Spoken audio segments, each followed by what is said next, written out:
Yo quiero tortitas de chocolate. Ano ba yung daw si Kwenta? 90, wag naman anak. Ako ay nagmo-monitor ng aking weight. Naalala ko pala, naiwan pala to ng friend ko.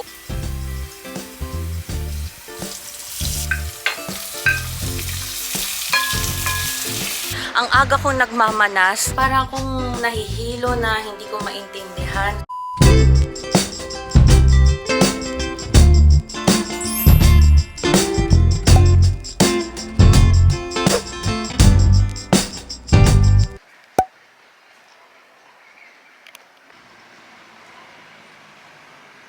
Good morning po sa inyo mga mi. Happy Thursday. Today is August 24. Mag-weighing scale lang tayo dahil ako ay nagmo-monitor ng aking weight. Kasi sabi ng doktor ko, hindi dapat ako lalagpas ng 13 kilos. And pang second trimester ko na mga mi. Kaya, ayan, itatry natin na mag-weighing scale. Andito ang popo. Say hi. Hi. Good morning. Anak, hindi ka pa susuklay. Lalabas pala kami ngayon kasi magbe-breakfast kami sa labas. Say good morning to kamamas. Good morning. Good morning, kamamis. What up? Wow, ikaw muna. Sige, ikaw muna. Wow, 23.9. Very good. Very good, anak. Yun ako naman. Es muy rápido. Es muy rápido. Ya. Y yo también, ¿vale? A ver, palas. 40. Sana all. 40 daw yung aking weight. Creo. Sana Ano all. ba yung daw si Kwenta? 90. Wag naman, anak. Grabe naman yung 90. Wait lang. What? Oh my God. 74.4. What? Ay, wait lang. Parang hindi naman nakuha.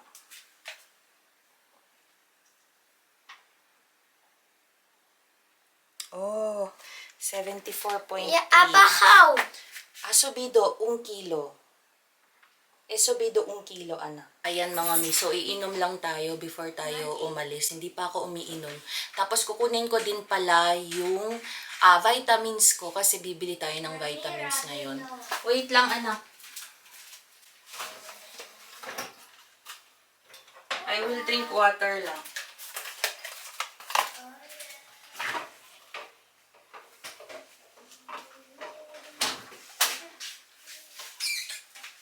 Bibili tayo sa pharmacy ng gamot ko, yung prenatal vitamins, kasi naubusan na ako mga mi. Ito pala yung iniinom ko, yung Excelvit Essential. So, ayan yung nirecommend sa akin ng aking OBGYN na iinumin para sa pagbubuntis. So, ang inaantay na ako ni Popo.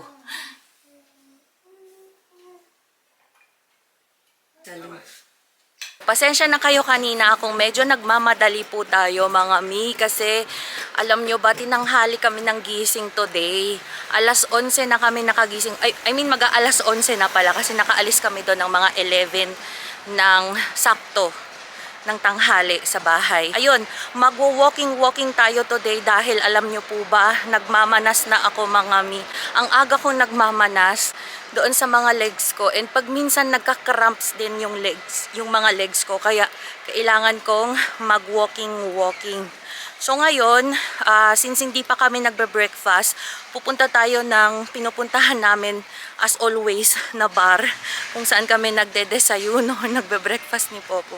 Kaming dalawa na naman ulit kasi nga si Kaiser meron siyang work. Kanina naka-meeting siya kaya hindi namin siya mayaya na kumain dito sa bar na pupunta or pinupuntahan namin. So, ayun. Pagod na ako kaagad. Grabe naman to. Yo quiero tortitas de chocolate. Guys. Hola, buenas. Tortitas para el niño, por favor, con colacao, pero templado. ¿Chocolate las tortitas? Sí, con chocolate. Y una tostada, por favor, de tomate y aceite. De bebé, pues, café con leche. Gracias. Tama, Popo. Diyan tienes lo tuyo. Dumating na yung order naming dalawa ni Popo. Kain tayo. Kain tayo, Popo. Kain po tayo mga mi. Ito pala yung in-order ko, tostada de pan. Tapos ayan, kay Popo pancakes na hiniwa-hiwa ko na siya. So kain tayo. We are back, mga mi. Nandito na kami sa bahay. Kanina pa kami nakauwi ni Popo, kaso nagpahinga lang ako. Mga 2 oras din yun napahinga, mga mi. Ang bilis nga ng oras kasi pagka-check ko ng time, 2:30 na. So, hindi pa ako nakakapagluto ng pagkain namin. Kasi alam nyo ba, nahilo ako kanina pagdating ko dito sa bahay. Hindi din pala ako nakabili ng vitamins ko. Yung prenatal, pumunta kami ng pharmacy kanina kaso wala silang stock and nag-order na lang ako. So makukuha ko pa siya mamayang 5 PM. So babalik ulit kami. Pero siguro si Kaiser na lang kasi sobrang init talaga. Tsaka alam niyo parang akong nahihilo na hindi ko maintindihan. So ganun yung nangyayari sa akin ngayon kasi yung ang pagmamanas ko din, siguro nakaka-affect din yun, mga mi. Meron din pala akong i-update sa inyo pala kasi nung Monday, yun yung pang 3rd check-up ko doon sa Medico de Cabecera or sa family doctor. Ayun, na-extend ako ng maternity leave, mga mi. Kasi nung mga time na yun, sakto, nagkakaroon talaga ako ng problema sa pagtulog. Hindi ako nakakatulog ng maayos. Masakit parati yung ulo ko. Aside doon sa masakit sa balakang, 'di ba? Yun, sabi sa akin ng doktor, kung hindi ko pa kaya, so i-extend niya ulit yung maternity leave ko for 2 weeks. Kaya, ayun, naka-maternity leave pa din tayo. Tapos, meron akong ipapakita sa inyo. Ang cute-cute. And sakto kasi, nagbabalak kasi ako nga, 'di ba, na mag-mix feeding. Ayoko na mag-pure breastfeed. So, naghanap ako ng mas maliit. Yung parang pang newborn lang ba na bibiron or feeding bottle. So, nakakita ako ng ganitong feeding bottle sa pharmacy, mga mi. Yung brand nito is Mom. According sa mga nababasa kong reviews, maganda itong brand na ito.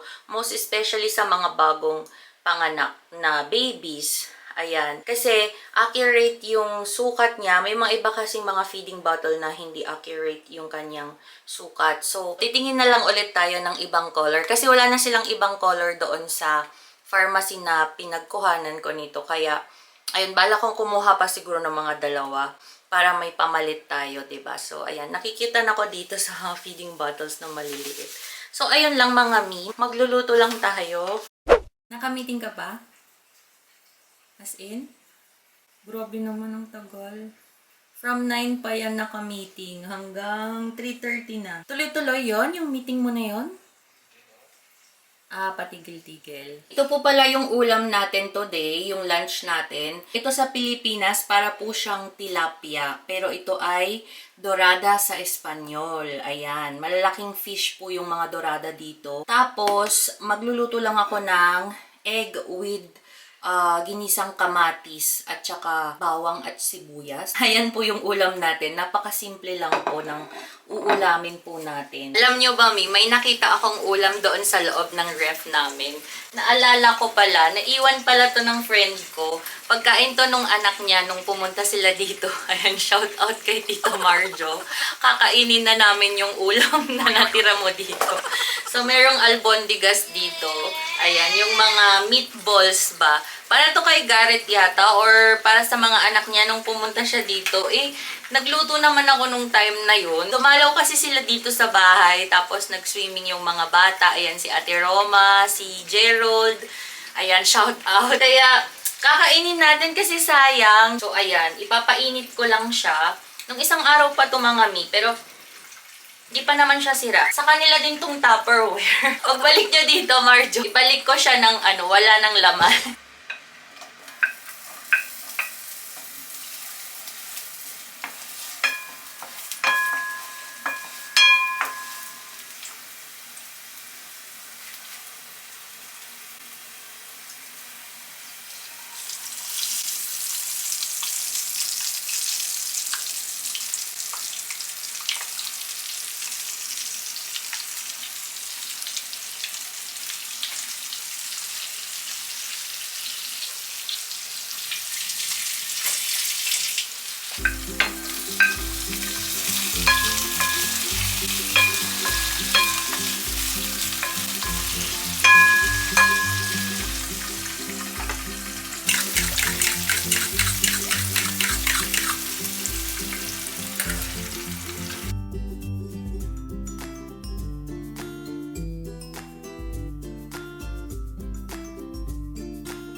Sarap ang buhay. Naka-brief pa yan kasi ang init. Hindi ko na siya pinag-shorts dito sa bahay kasi sobrang init. Where are your glasses, anak? You use your, your glasses. Come on. Mommy. Did you say hi to Kamama? No, not that. Not that? What? Binibigay ko sa kanya sunglasses. Okay, sorry naman anak. Kain po tayo. Luto na yung mga ulam natin. Yun na lang albondigas yung inaantay namin na uminit. Que huele, yeah. Yes, albondigas.